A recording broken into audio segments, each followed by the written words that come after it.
Okay, I am ready to make this deliciousness.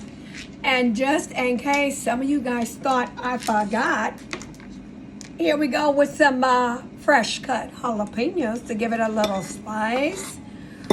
Ooh. All right. Who's ready? I'm ready. Okay.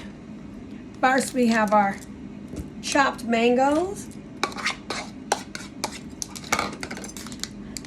red bell pepper,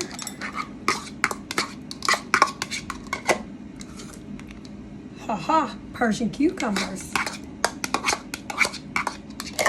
red onion,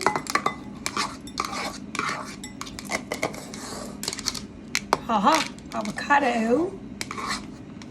Definitely will have the recipe for you folks. Ooh, cilantro.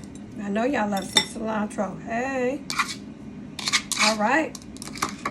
And our lime juice. I'm going to add a little bit of salt to this.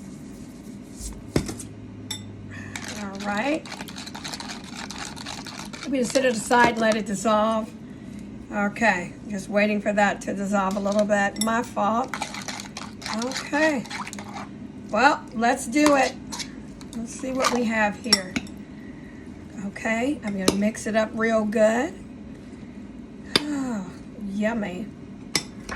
And you can eat this with your chips. You could put it on your fish. You could put it on your tacos. This is going to be a delicious one. Easy, quick, fresh made, healthy. Oh, who said keto? Yes. Who said weight loss? Yes. Who said just deliciousness in general for anything that you want to have it on? That's going to be perfect and amazing. So here we go with this quick and easy deliciousness. I'm just waiting for the codfish to come out of the air fryer, and then we will do our deliciousness taste test.